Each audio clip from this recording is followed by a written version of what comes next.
moving fast.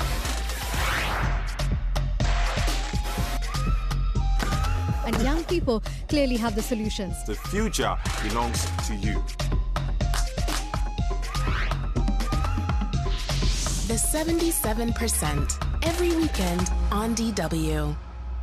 The amount of plastic is increasing every year. For many in Ghana, working on landfills is the only work there is. Holiday destinations are drowning in plastic waste. We rewind and take a look at the causes. Every year, Europe exports over 1 million tons of plastic waste.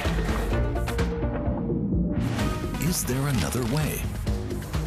After all, the environment isn't recyclable.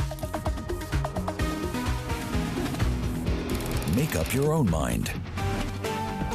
DW, made for minds.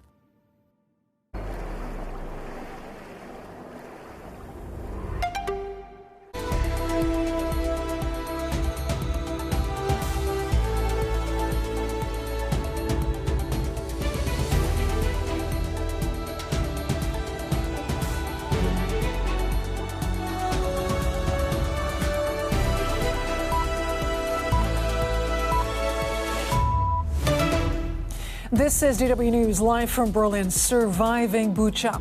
After 4 weeks of living under Russian occupation, residents of the Ukrainian town described to DW some of the atrocities they've witnessed by Russian troops.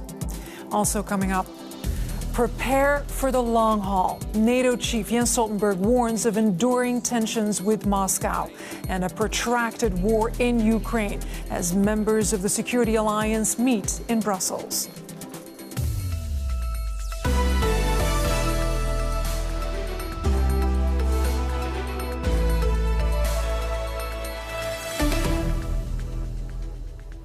Hello, everyone. I'm Leila Harak. Thank you so much for your company.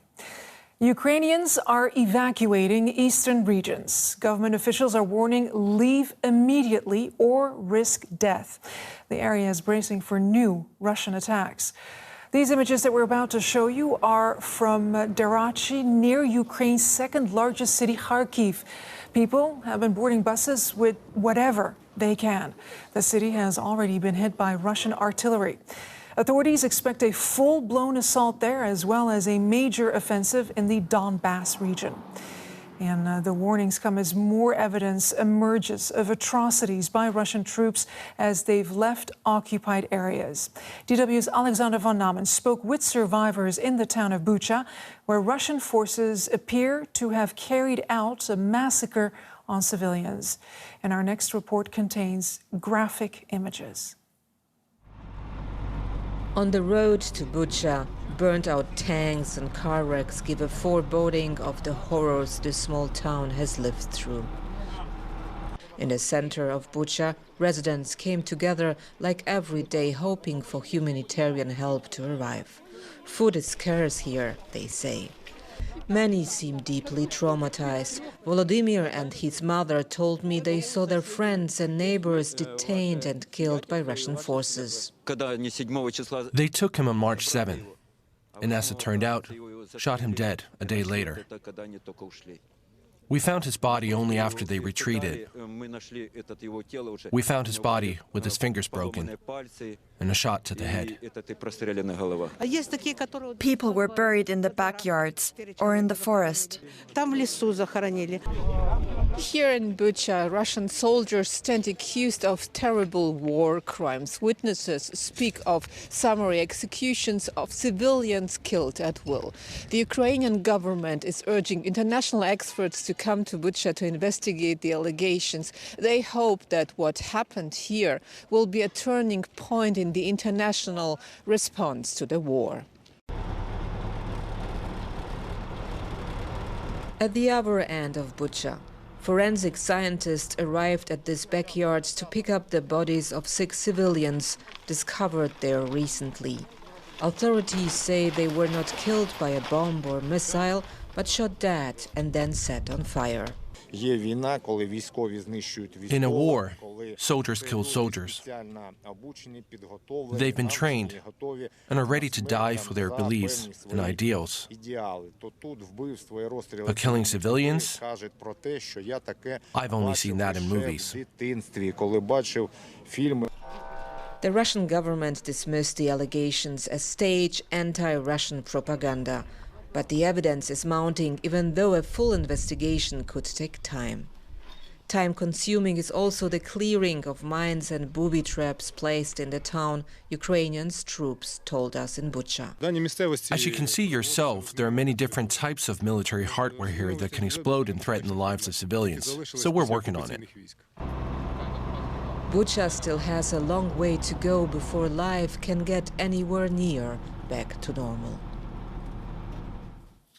And we can talk to Alexandra. She's back in the Ukrainian capital, Kyiv. Alex, would you describe this as a watershed moment in the war?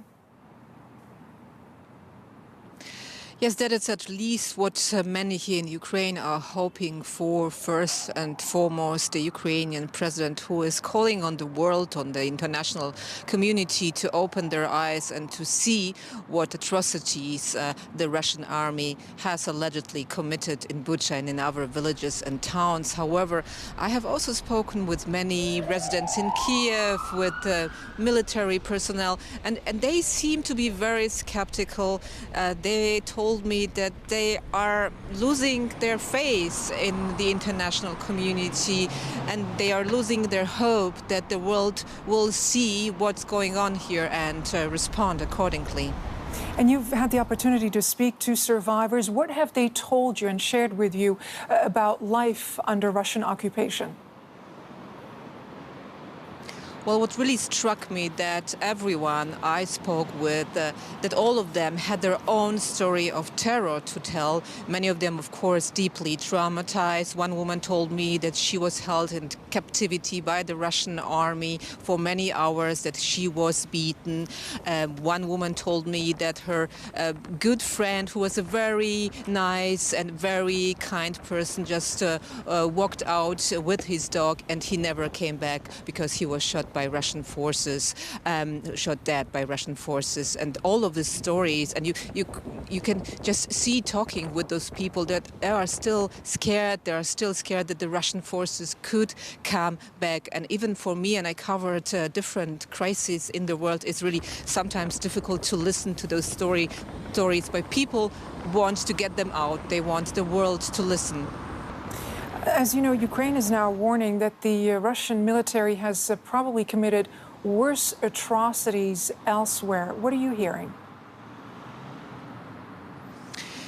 So we have to say that the access to those areas that were retaken by Ukrainian army is still quite limited. For instance, we went to Bucha at the invitation of the Ukrainian authorities because, of course, they want journalists to cover them, but you are not able to get to every single village or town on the outskirts of Kiev. But what we are hearing from Borodivka, for instance, a small commuter town near Kiev, we are hearing that was one of the towns first hit by Russian airstrikes, and many here fear that the death toll there could be even higher than in Bucha. We will be trying to get there tomorrow, so many here fear that the whole picture could be even grimmer than what we now know from Bucha. Alexander von Namen reporting from Kyiv, Ukraine. Thank you so much. Foreign ministers from NATO countries are meeting in Brussels to discuss additional support to Ukraine. NATO is warning Russia is preparing to intensify attacks in eastern and southern Ukraine.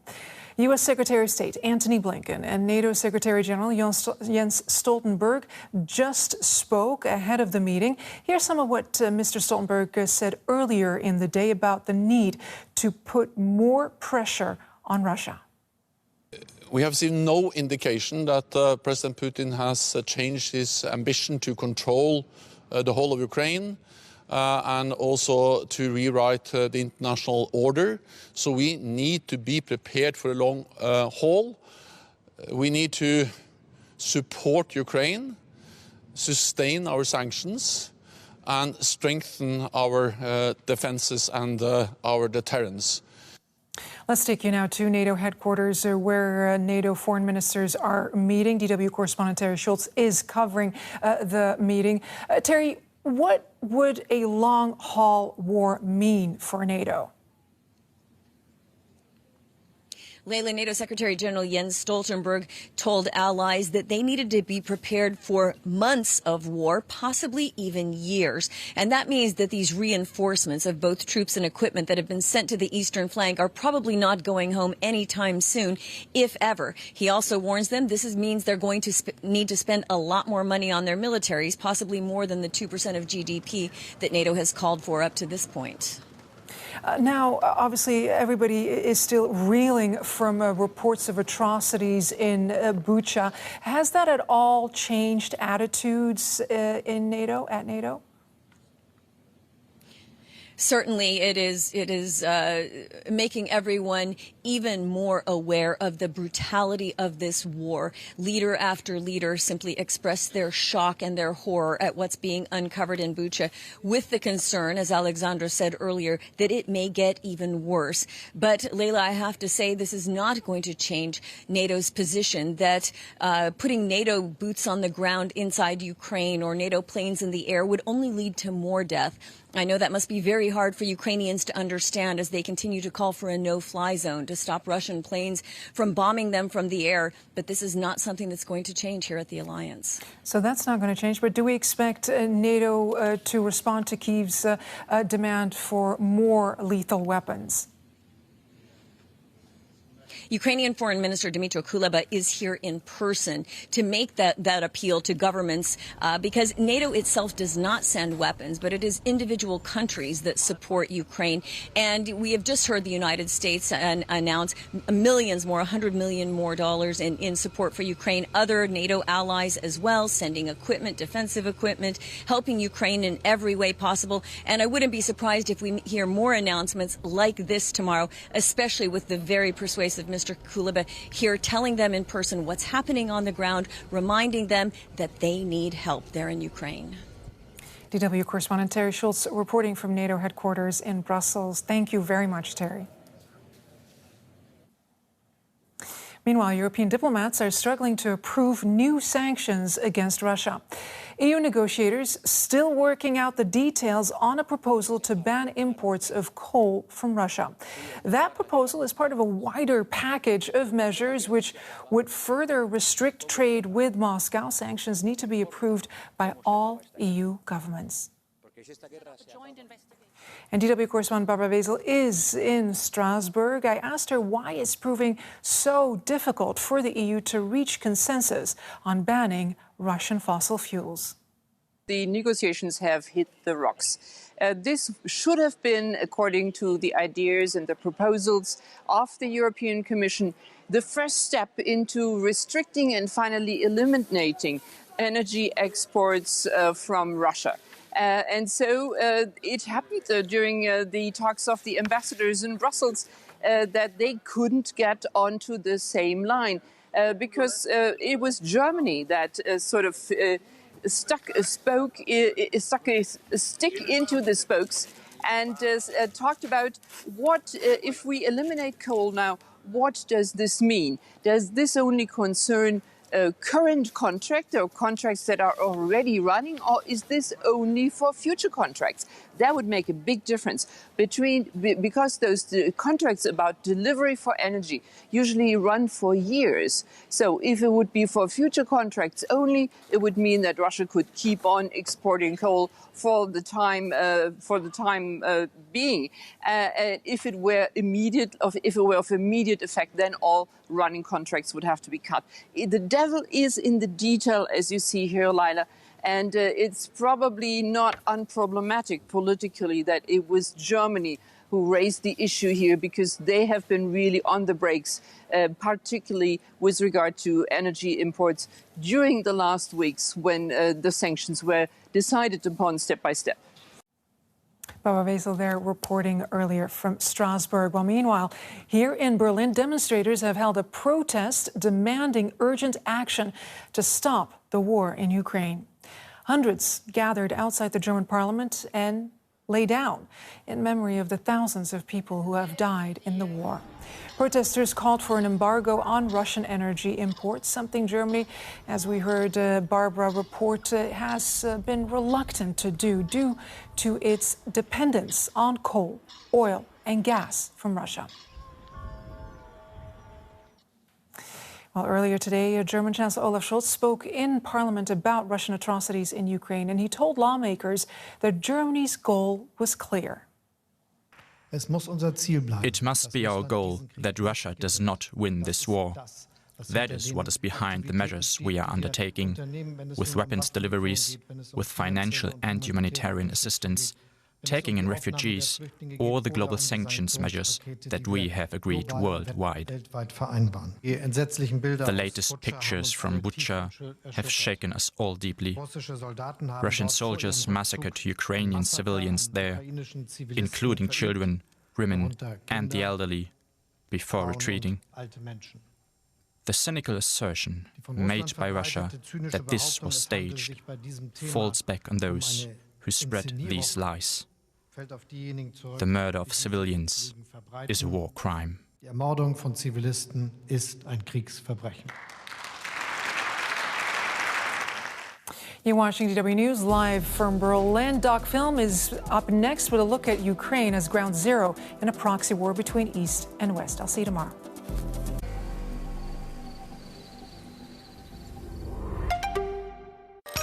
Take your time for an experiment about time. It can be measured precisely, and yet each person experiences it differently. As if there are different forms of time. Time, a phenomenon, a dimension, an illusion. About Time starts April 14th on DW.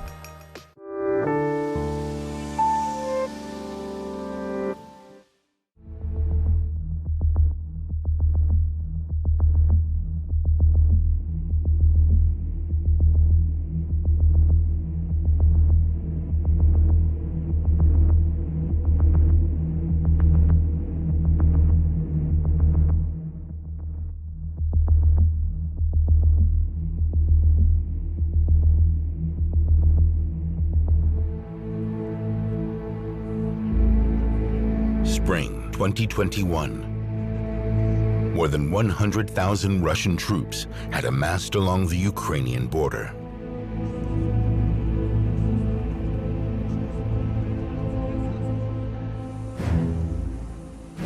In what was then the biggest military deployment since hostilities between the two countries began.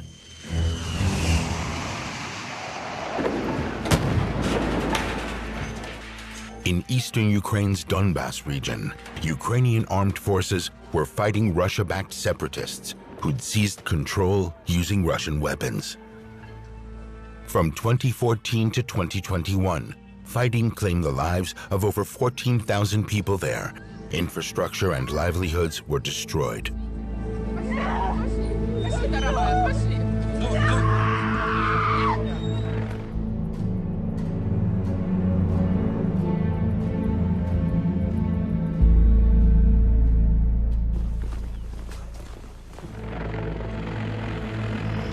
A bloody conflict, further escalated by the Russians in April 2021.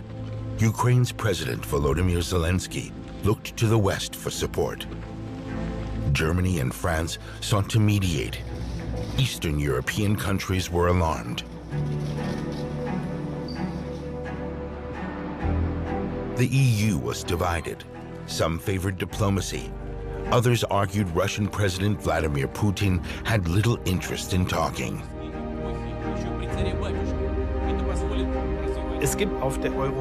At the European or EU level, there's still really no well-thought-out strategy on how to deal with Russia.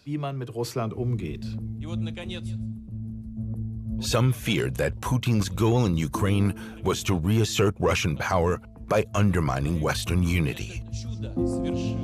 For Vladimir Putin, it's all geopolitics and geoeconomics. He has no respect for anyone.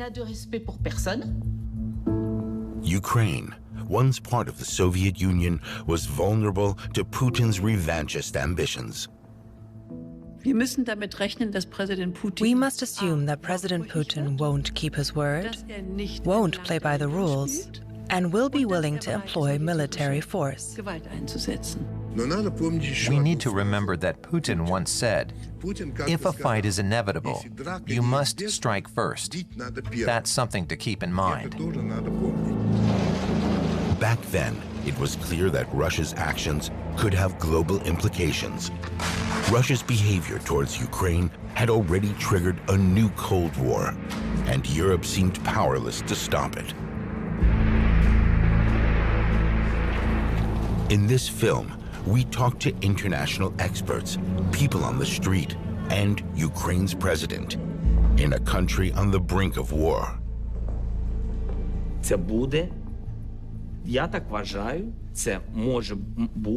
I think it could possibly be World War III. And then Europe, our neighbors, the countries of the European Union, they will all suffer as a result. 30 years after declaring independence from the Soviet Union, Ukraine was trapped in a conflict with Putin's Russia. Kyiv wanted the war to end and accused Moscow of fomenting unrest in Ukrainian sovereign territory. They are actually leading the fighting in Ukraine. But nonetheless, it's hard to get to a point where you are talking about constructive actions to end the conflict if Russia is in fact denying that it's doing it. European heavyweights, Germany and France, stood by Ukraine to a point.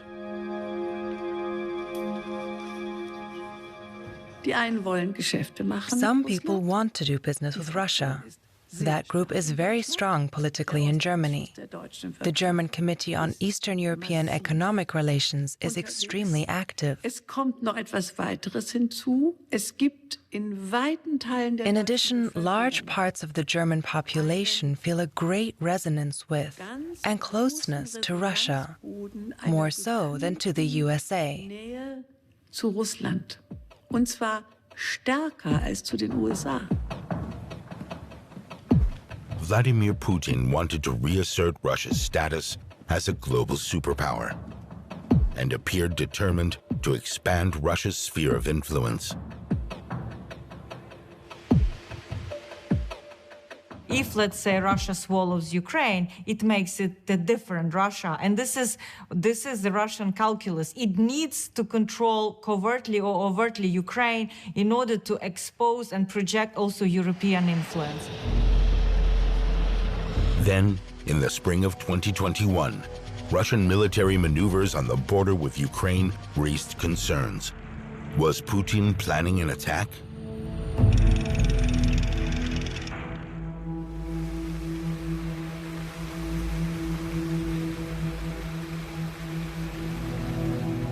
Kharkiv, in the east of Ukraine, lies just 40 kilometers from the Russian border. People here feared their city would be in the line of fire. When I heard it yesterday, I felt pretty scared. Apparently, they've installed missiles that can travel 270 kilometers. And from Belgorod to Kharkiv is what, 45? And if we get hit, then that's it. That's the end. It's very scary that this could reach us, that we could be forced to leave, move away, and all that, because nobody knows what will happen next.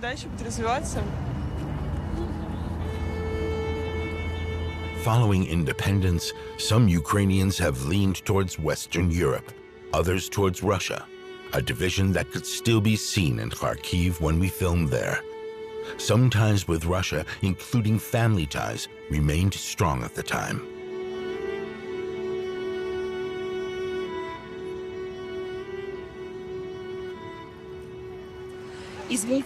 How can Russia be our enemy when they are our people? These are our own people. We have the same mentality. We have the same roots. We have the same history.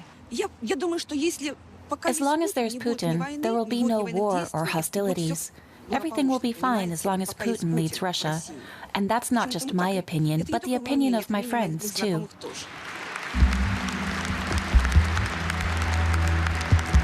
Putin claimed Russian military action along the border was a response to provocations by NATO. He issued a warning, too. Организаторы любых провокаций, угрожающих коренным интересам нашей безопасности, пожалеют о содеянном так, как давно уже ни о чем не жалели. Но надеюсь, что никому не придет в голову перейти в отношении России так называемую красную черту.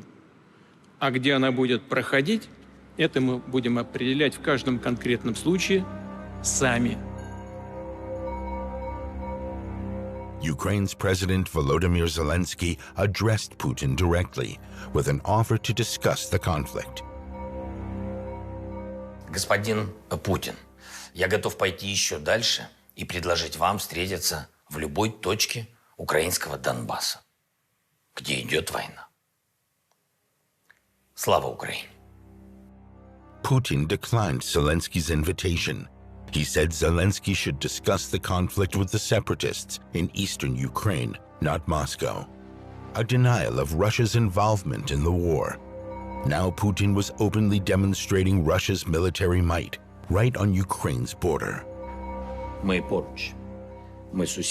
close. We're neighbors. This is our geography, our history and life.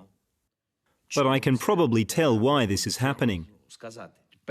First of all, it was to test the strength of the new administration of the President of the United States and to see his reaction.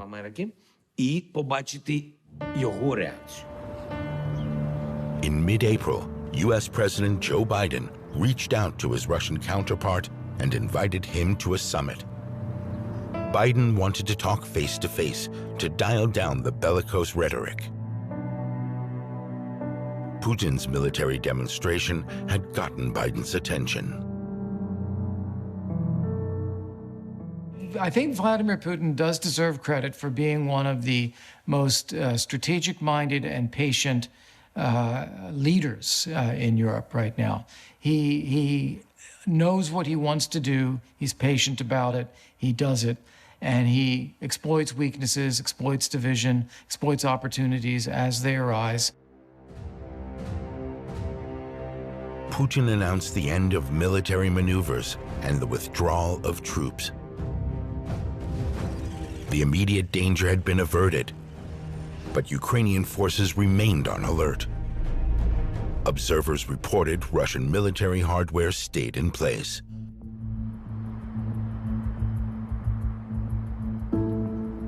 In Kyiv, tensions ran high.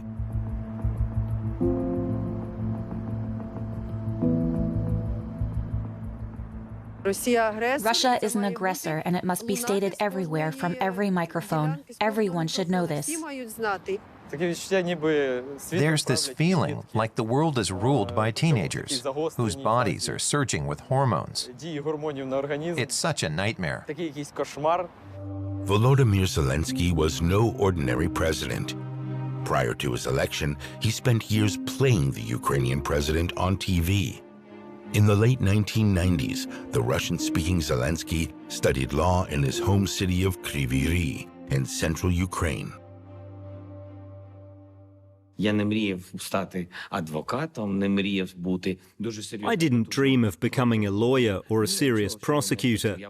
No, I didn't want all that. I wanted to be a student. So back then we set up a small theatre, more of a comedy theatre, a small comedy theatre.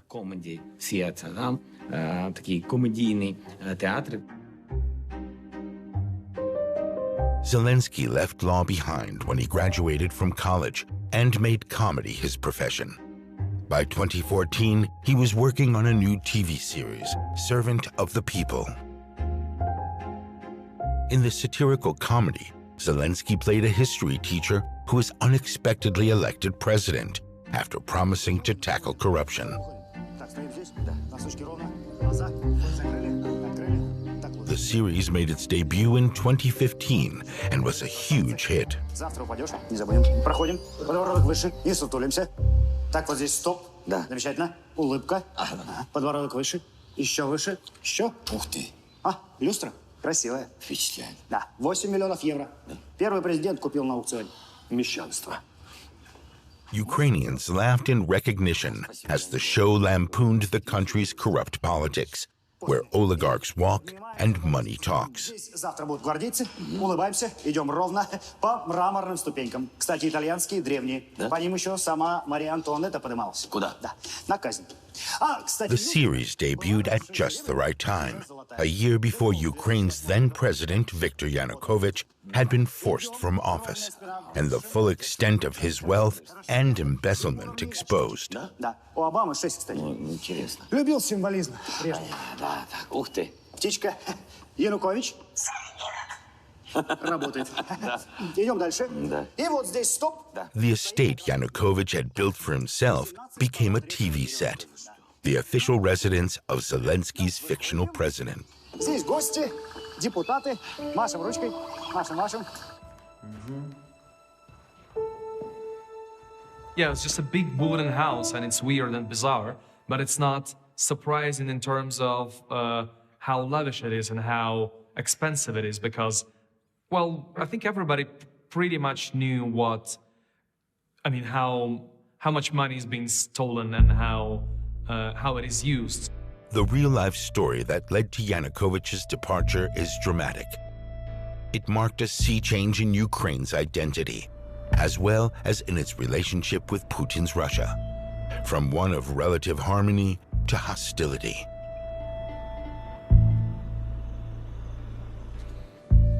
In November 2013, President Yanukovych refused to sign a trade agreement with the EU.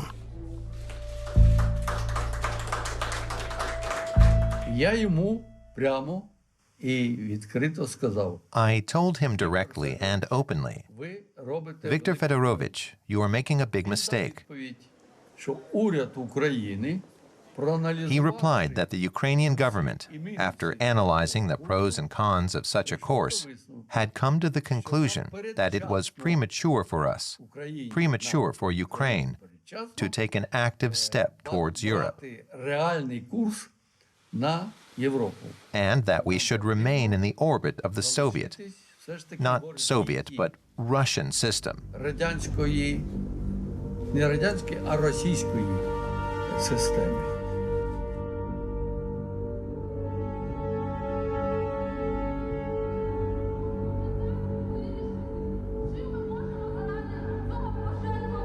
In Kyiv, pro-Western Ukrainians poured onto the streets in protest. They demanded Yanukovych either sign the agreement with the EU or leave office. If we look at the people who went to these protests in Ukraine in 2014, these people were no longer divided between East and West, though the majority of them came, of course, from the very nationally oriented West. Or let's not say the majority, a large proportion. Instead, Yanukovych turned to Moscow for aid. Tensions were high. Demonstrations continued. In February 2014, Ukrainian security forces attacked protesters gathered on the Maidan, or Independence Square, in central Kyiv.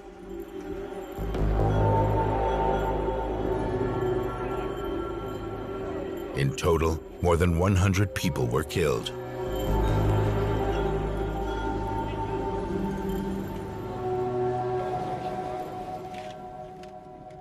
Ukraine's parliament voted to impeach the president. Yanukovych fled the country. His destination, Russia. Vladimir Putin had not anticipated this scenario at all. He was convinced that he could keep Yanukovych in power and regularly told Yanukovych that he needed to crack down harder. But not all Ukrainians supported the protests. Exploiting pro-Russian sentiment in the East, in March 2014, Putin illegally annexed Crimea while maintaining it was a secession.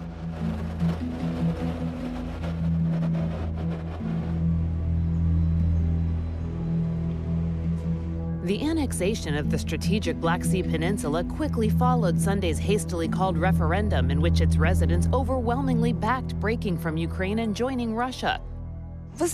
When Crimea was annexed, we were so happy. We thought we could be annexed too. Me, my friends, everyone. We kept thinking that Russia was going to take us back. Many in Ukraine feared exactly that Putin would go even further. They could do the same thing that they did with Crimea. Well, objectively, they have enough resources for that. The Western alliance, meanwhile, was stymied.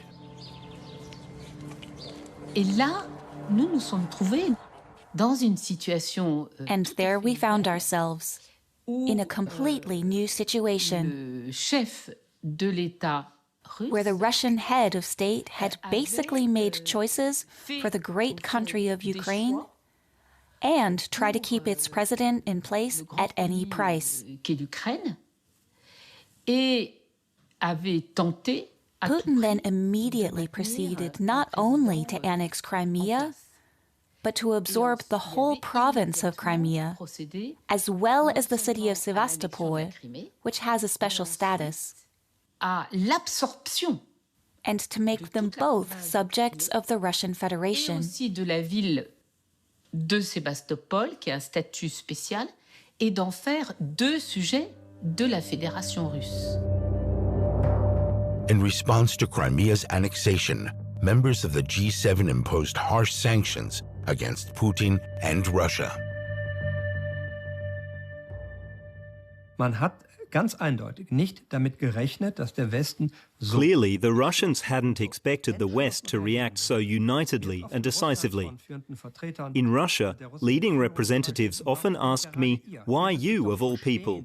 You should understand that we feel humiliated. You yourselves were humiliated after World War I.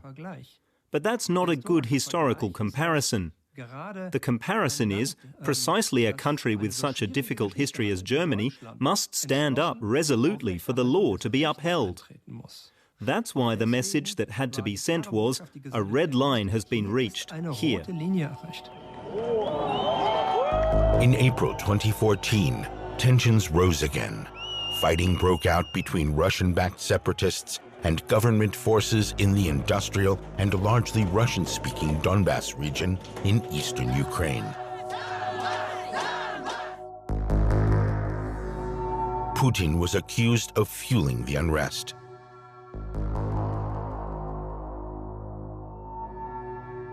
Ну, сказати, що я був дуже здивований, це було перебільшення. To say that I was very surprised would be an exaggeration.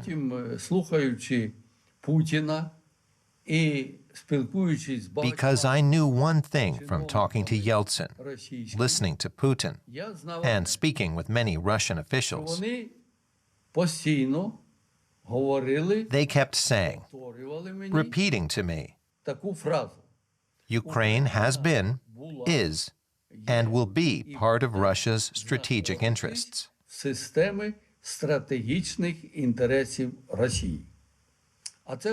This means that Russia would never agree to Ukraine taking a Western position or choosing to follow a civilized Western democratic course.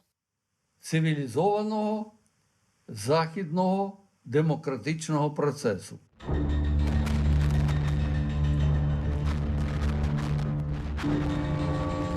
The conflict escalated quickly. Within the first few months, hundreds of Ukrainian servicemen and volunteers were killed. There's evidence Russian weaponry had been supplied to the separatists, and some Russian soldiers were fighting alongside the rebels.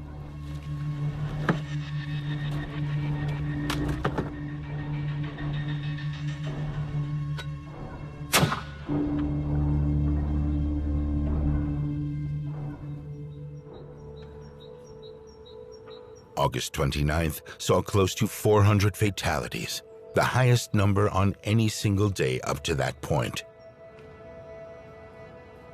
This man's 26-year-old brother Dmytro was among those killed.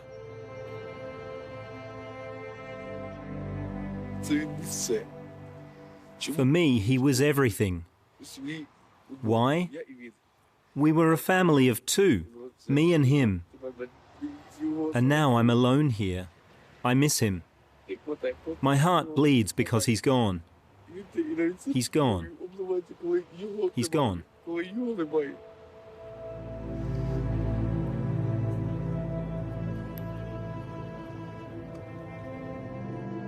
An exodus as people fled Donbass. I am very angry. It pains me a lot. I come from there. My city is half destroyed.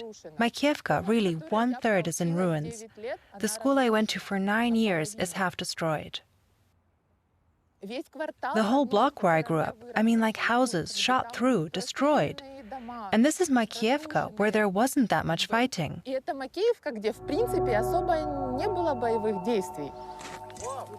The impact of the conflict was felt far beyond Ukraine's borders. In July 2014, passenger flight MH17 en route from Amsterdam to Kuala Lumpur was shot down over separatist-held Donbass.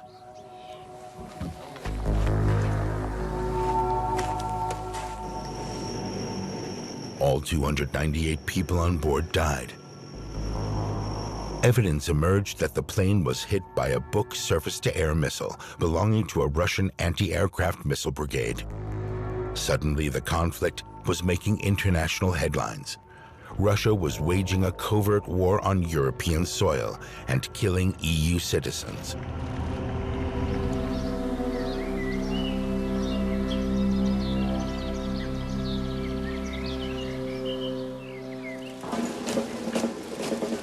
Two months earlier, before the war escalated, oligarch and former government minister Petro Poroshenko had been elected president of Ukraine on a pro-European anti-corruption ticket.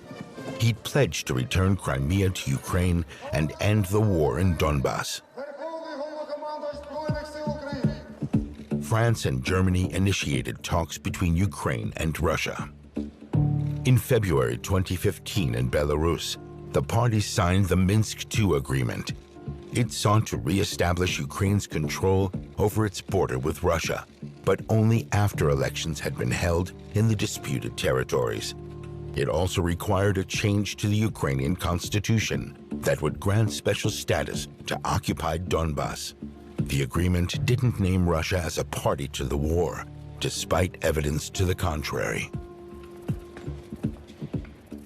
Französische Präsident In his memoirs, French President François Hollande described how Putin raised his voice in the negotiations and threatened the Ukrainian president, saying he would destroy the Ukrainian forces. That's the best evidence that Russia was very active there. And these protocols, as they're also called, were signed literally under the gunshot because Russians they verbally threatened military operation in Debaltsevo, which they actually then executed. Im Rückblick betrachtet, In retrospect, politically speaking, things should have looked a lot different.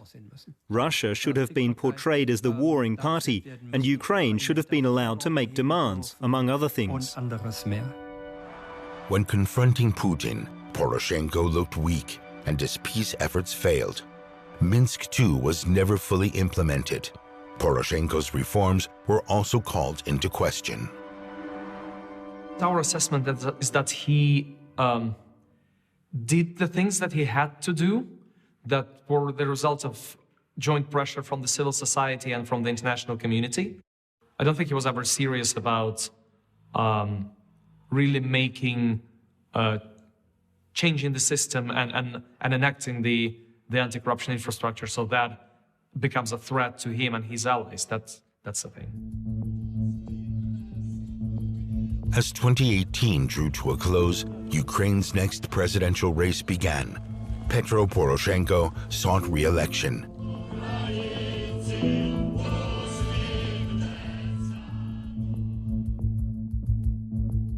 his main challenger was a political outsider, Volodymyr Zelensky, who'd become famous for playing the president on TV.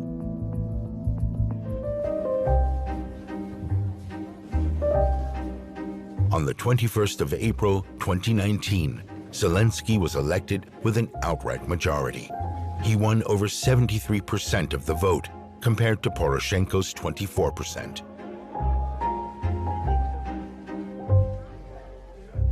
Zelensky n'a jamais été un homme politique. Zelensky was never a politician, Il l'est toujours pas. and he's still not one. Parce qu'il était très But it worked because he was strongly supported by several very powerful oligarchs in the media. They financed his campaign and devoted media attention to Zelensky's anti-Poroshenko candidacy. de Zelensky.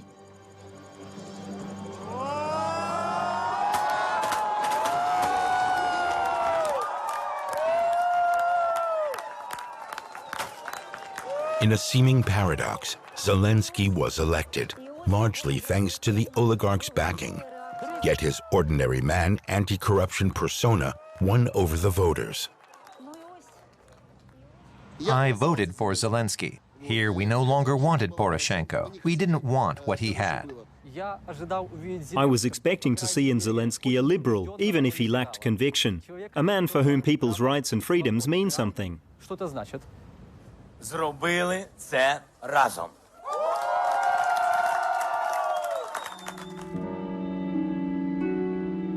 Moscow appeared ill-prepared for this.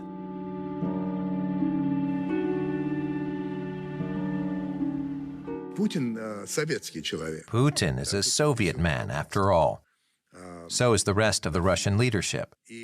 And for these people, free and open elections are, in general, more than a little suspect.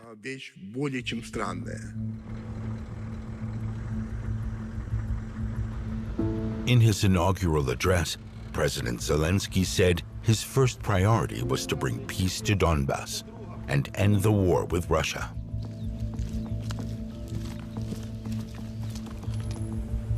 He traveled first to Brussels, now playing the statesman in real life. The strategic course of Ukraine to achieve full-fledged membership in the EU and NATO, which is secured in the Constitution of Ukraine, remains unchanged. NATO was faced with a dilemma. If it granted Ukraine membership, the alliance could find itself at war with Russia.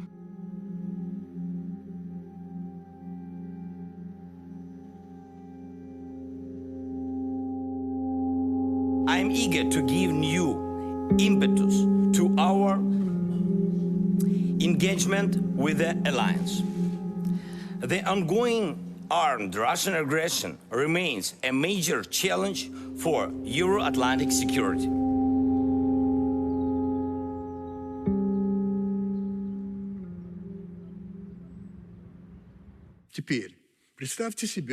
Now, imagine Ukraine becoming a NATO member, which is what they're striving for. That would mean NATO is suddenly on Russia's southwest border. Seen this way, what happened with Crimea is a defensive reaction from Russia and a kind of warning. Look, we, Russia, will not tolerate Ukraine becoming a member of NATO.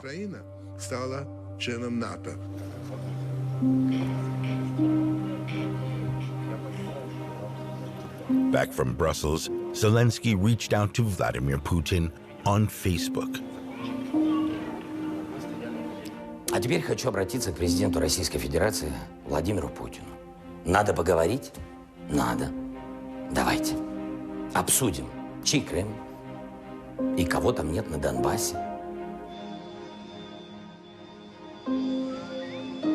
In late July, a ceasefire was agreed to, along with an exchange of prisoners. Zelensky's presidency got off to a promising start.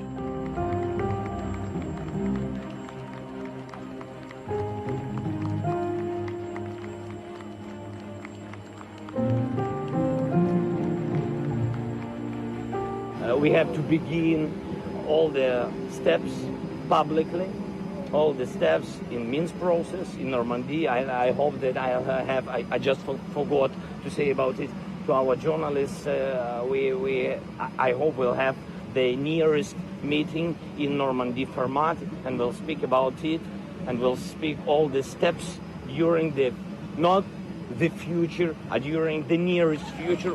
We have to do all the steps to finish this horrible war.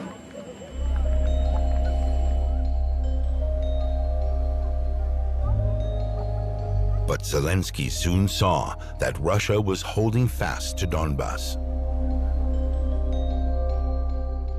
Well, we have little information about what is going on in the occupied parts of Donbass, but what we know is that there is quite substantial brainwashing that is going on. There are a myriad of images with the posters referring to the Second World War, showing the local kind of leaders with children and saying how they are defending this territory from, vicious Ukrainian regime. Russia was also handing out lots of passports in Donbas.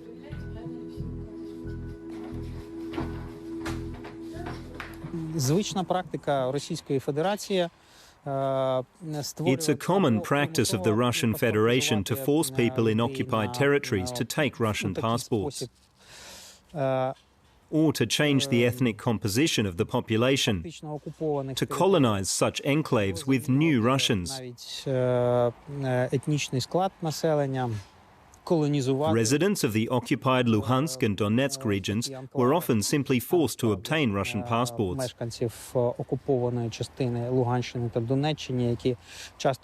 Without them, they wouldn't be able to live normal lives in the territories, receive state services, confirm their identity, and so on.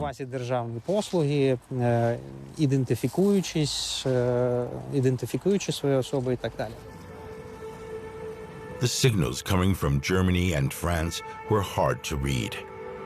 After 2015 and the failure to implement the Minsk agreements, the war in Ukraine seemed to have largely been forgotten. In 2019, Berlin and Paris successfully lobbied for Russia to be reinstated in the Council of Europe. It had been expelled in 2014 following the annexation of Crimea. Ukraine's representatives were furious. You, my dear friends, who will vote for this, will make your place, will find your place in the history. Because you will give possibility to Russia to go further. There was war in Chechnya, no sanctions in Council of Europe. There was a war in Georgia, no sanctions from Council of Europe. Finally, aggression against Ukraine, sanctions, 5 years, and oh, sorry, we are coming back.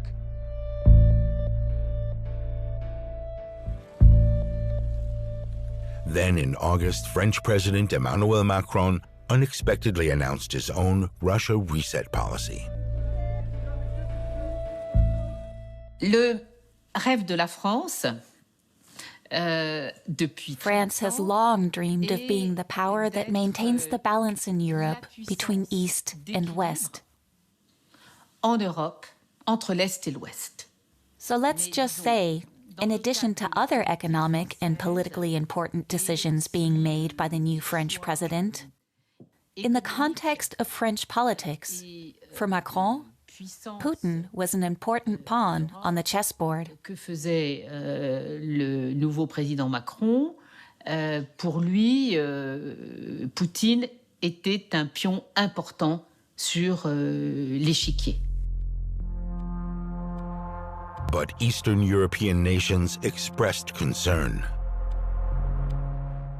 Мне кажется, что эти самые страхи бывших советских республик. It seems to me that the fears of the former Soviet republics, especially the Baltic states, are quite understandable, because the memory of how they were incorporated into the USSR is still very much alive. Of course, the events in eastern Ukraine stoked these fears. The annexation of Crimea, the actions in Donbas and so on certainly fed these fears. And so they became stronger. Эти страхи подпитывали, да, они становились сильнее. France and Germany were question marks. But in the past, Ukraine had always been able to look to the United States for support. In September 2019, President Zelensky made his first official trip to the U.S. to give his inaugural speech at the United Nations in New York. Thank you very much. Але у сучасному світі, де ми з вами живемо, більше немає чужої війни. Ніхто з вас не зможе почувати себе в безпеці, коли йде війна в Україні, коли йде війна в Європі. But his visit was overshadowed by the scandal engulfing then U.S. President Donald Trump, in which he played a big part. It hinged on a phone call between the two men 2 months before, in July 2019. In the call, Trump asked Ukraine to investigate his Democratic rival Joe Biden and his son Hunter. If Ukraine refused, U.S. aid would be withheld. I want no quid pro quo. So when President Donald Trump froze $400 million in U.S. military aid to Ukraine to allegedly pressure the country's leader for a personal political favor, Ukrainians got nervous. Der Anruf von Trump war The call from Trump was outrageous. Outrageous. Und es war ja nicht nur ein hässlicher. And it wasn't just a nasty call. Behind it was a real and extremely dangerous threat to Ukraine. Namely, if I remember correctly, that $400 million wouldn't be released for military equipment, which Ukraine desperately needed. An militärischer Ausrüstung, die die Ukraine dringlichst brauchte. After that phone call in July, Zelensky was pressured by members of Trump's inner circle to make a public statement that Ukraine would investigate the Bidens.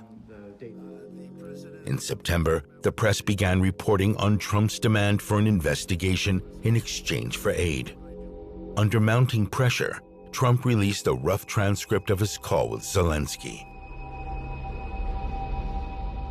By then, Democrats in Congress had launched a formal impeachment inquiry.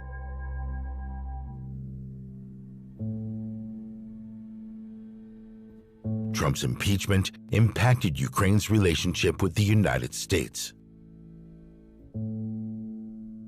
So what happened is U.S. domestic politics exploded over the effort to impeach President Trump, and Ukraine stopped being a national security concern and a foreign policy concern, and instead became a prop. It was a device for going after the president or going after the Democrats. It took a crisis on the Ukrainian border, Putin's military maneuvers in the spring of 2021, to push Ukraine towards the top of new President Joe Biden's political agenda. It also forced the US and Europe to rethink their own relationship with Russia. Should they be staunch allies for Ukraine, or should they keep their distance? What about Zelensky? What role would he play in the months to come?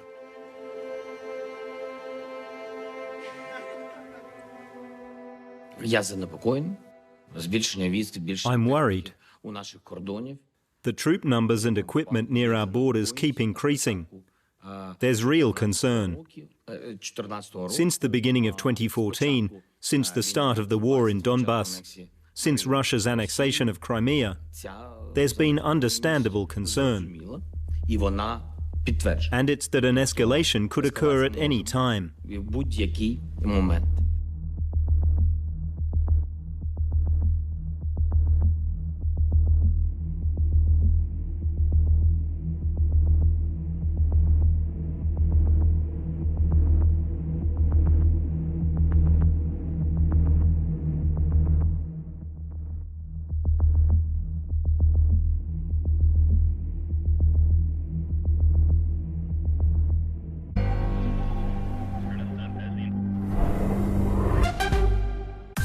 Enter the conflict zone with Sarah Kelly.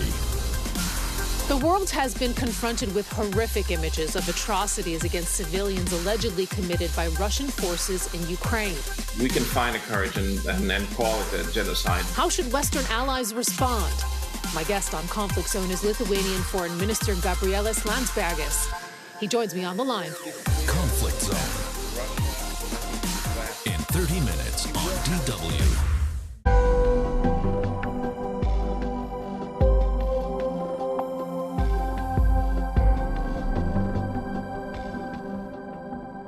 Sometimes a seed is all you need to allow big ideas to grow. We're bringing environmental conservation to life with Learning Packs by Global Ideas.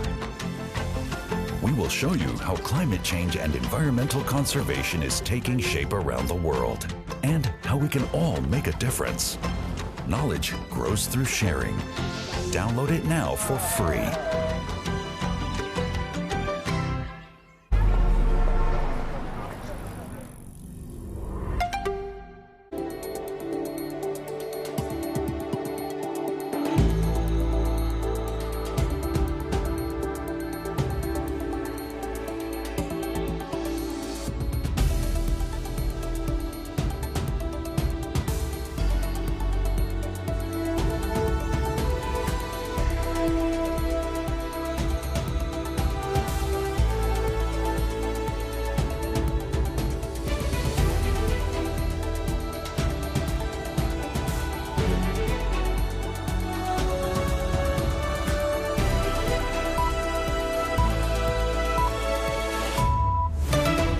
This is DW News live from Berlin, hearing the stories of war firsthand. When the world sees what happened in Mariupol, it will be butcher multiplied by 10, by 100, by 1,000. An eyewitness account of the bombardment of Mariupol from a doctor who fought to help the injured and then made the difficult and risky decision to flee.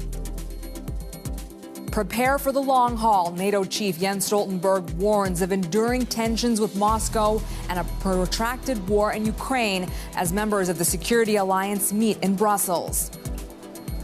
And thousands of people lie on the ground in front of Germany's parliament building, calling on Berlin to pull the plug on Russian energy imports, while German Chancellor Olaf Scholz tells lawmakers we must do all we can to stop Russia from continuing the war.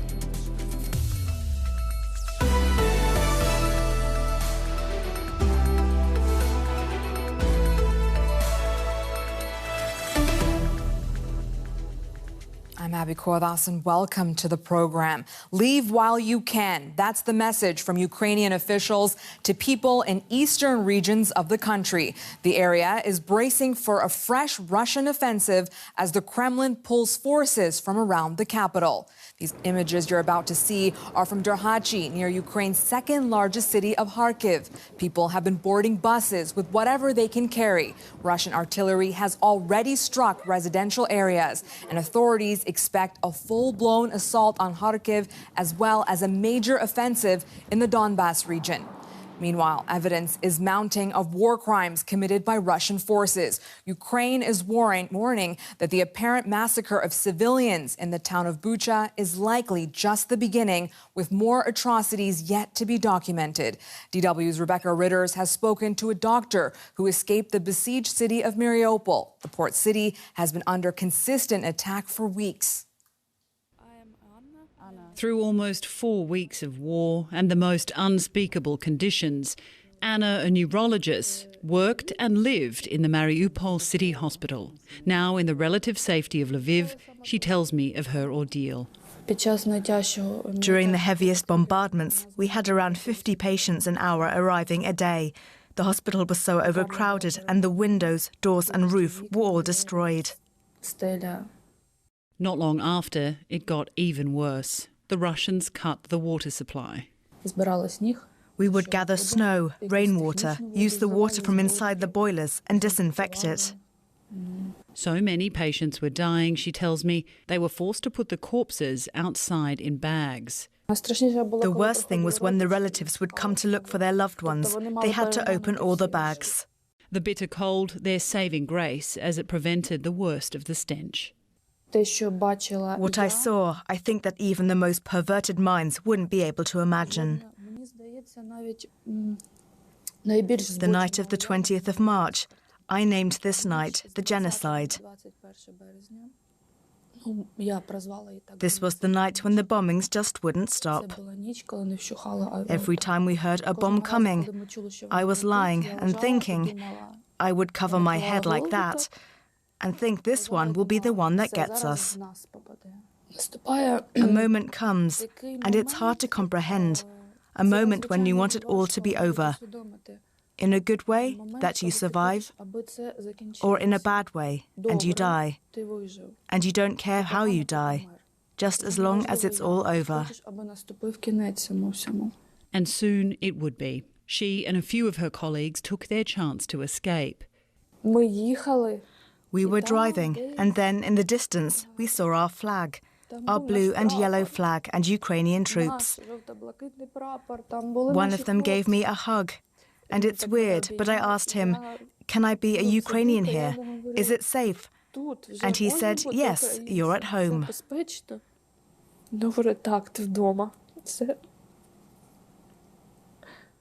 Alive but dead inside, she tells me, as she faces a life haunted by what she's witnessed.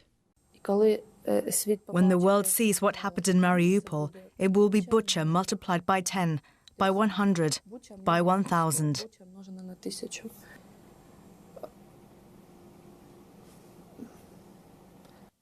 Let's go to the Ukrainian capital, where DW correspondent Alexandra von Namen is standing by. Alexandra, we heard that story from this woman who escaped Mariupol. They're expecting to see more atrocities, more murdered civilians. How fearful are people that this is not the end of such gruesome killings?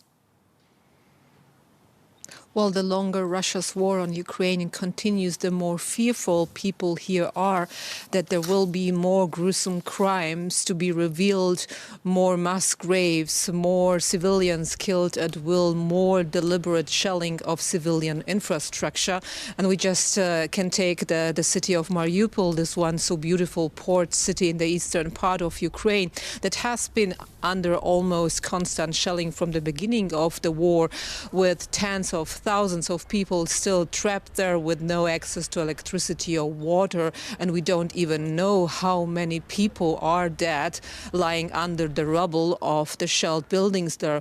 Or let's take the small town of Borodyanka, north of Kiev. There as well, apartment buildings were struck by Russian airstrikes, and we also fear, or the Ukrainian officials fear, that the death toll there will be much higher than what we saw in Bucha. And you were in Bucha recently, Alexandra. You've been talking to the people there about what they endured during Russia's occupation. What had the survivors been telling you? Everyone that I have spoken with had their own horrific story to tell. One woman told me about her neighbor, who apparently was a very nice and polite person. He was shot dead by Russian forces only because he left his house to walk his dog. Other people told me that the first Russian units that arrived there, they were quite okay. People told me they just tried to hold their positions and controlled documents, but the other units that followed there were brutal, and people really were scared to leave their house, not to be shot dead by the Russians. And there are concerns that it might worsen. Russia now says it will focus its efforts in the east of the country. What more can you tell us about that, Alexandra? Russia indeed seems to refocus on the eastern part, or to shift its focus on the eastern part of Ukraine, with Ukrainian officials saying that Russia is massing their troops there, that Ukraine is now expecting a new offensive in order for Russia to, they will be trying, as they say, to take full control of the Donetsk and Luhansk region. And we are hearing from some local officials officials in Luhansk, for instance, that they are urging residents to get out as soon as they can, and the hostilities right now still to focus on the Donetsk region with the city of Mariupol that I mentioned that the Russian forces are trying to seize in full. DW correspondent Alexandra von Namen reporting from the Ukrainian capital. Many thanks, Alexandra. Foreign ministers from NATO countries are meeting in Brussels to discuss further support for Ukraine. NATO is warning Russia is set to intensify attacks in eastern and southern Ukraine. Here's some of what Secretary General Jens Stoltenberg had to say earlier about the need to put more pressure on Moscow. We have seen no indication that President Putin has changed his ambition to control the whole of Ukraine and also to rewrite the international order. So we need to be prepared for a long haul. We need to support Ukraine, sustain our sanctions, and strengthen our defenses and our deterrence. DW correspondent Terry Schultz joins us now from NATO HQ. Good to see you, Terry. Now, Stoltenberg says the long haul. What does he mean by that exactly? Abby, Secretary General Stoltenberg says that Russian forces are by no means leaving Ukraine, as they said they would do. Instead, they are moving further into Donbass, he says, where they are preparing a major offensive. Stoltenberg says it's clear that Russia wants to create a land border between Donbass and Crimea, which it's already illegally occupying. And therefore, he says allies are going to have to be prepared that these reinforcements, the further troops and equipment that were sent to the eastern allies, are not going home anytime soon either. Instead, they will likely be made permanent. Stoltenberg says everyone needs to be ready for more months of war, possibly even years. Terry, Ukraine is continuing to press Western allies for more weapons and quicker deliveries. Meanwhile, more atrocities are being uncovered on the ground. Will this impact how NATO is viewing this conflict in any way?